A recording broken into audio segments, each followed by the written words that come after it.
Every great journey begins with the state of your mind. When you empty your heart from worries, faith and peace will enter.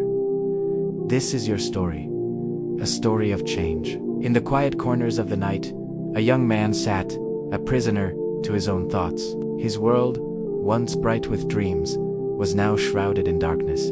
His heart carried a heavy burden, a weight composed of past mistakes, present fears, and the suffocating sadness of an uncertain future. He would ask himself, in the haunting silence of his own company, a question that echoed in the chambers of his soul: why am I not happy? Why does my heart feel so hollow, so devoid of peace? Seeking an escape, his feet led him to a place of tranquility. He entered the courtyard of a mosque, a sanctuary of peace he had long forgotten. There, he saw a sheikh, a man whose face radiated a light of inner contentment. His presence was a calm sea in Omar's raging storm. Gathering what little courage he had left, Omar decided to voice the turmoil that was tearing him apart.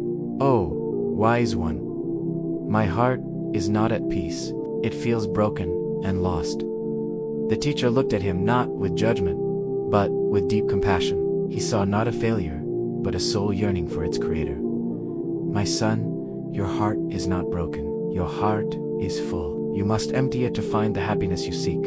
Omar was confused. How could a full heart be the cause of his emptiness? The teacher, seeing his bewilderment, decided to show him. He took a cup, beautiful yet empty, and began to pour hot, fragrant tea into it. He poured and poured. Even after the cup was full, the tea overflowed, wasting its warmth and fragrance upon the table. The cup could hold no more. "Look," the teacher said softly, "when the cup is full, nothing new can enter it. Your heart, my son, is the same. If it is filled to the brim with worries of this world, with the fear of tomorrow and the regrets of yesterday, if it is occupied by anger, by envy, by sadness and attachments to worldly things, then how can the light of Allah enter?" Omar finally understood. His heart was so full of the dunya of this world that there was no space left for his deen, for his faith. The first step is to empty your heart. Empty it of anger through the purifying act of forgiveness. Let go of the grudges that chain your soul. Empty it of envy by being grateful for what Allah has given you. Know that His plan for you is perfect. Fill that space with the words of the Quran, for in its verses, hearts find rest. Empty your heart of fear of the unknown by strengthening your tawakkul, your trust in Allah. He is Al-Fatah, the opener of all doors. Fill it with good deeds, with charity that cleanses your wealth and your soul. Empty it of despair by remembering Allah's mercy. Fill it with patience and kindness toward your parents, for the doors to paradise lie at their feet.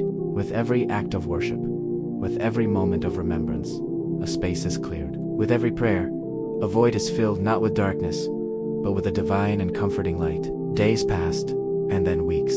Omar began his journey of emptying and filling. The storm within him began to subside.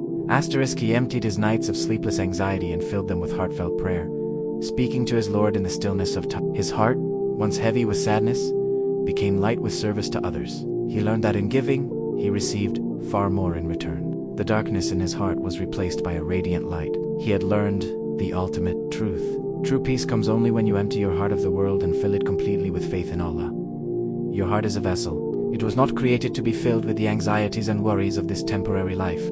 Do not fill it with the noise of the world until there is no room for the one who created it. Empty it. Empty it of all that weighs you down, and fill it with faith, with gratitude, with prayer, and with good deeds. Then, and only then, will you find the peace that you seek.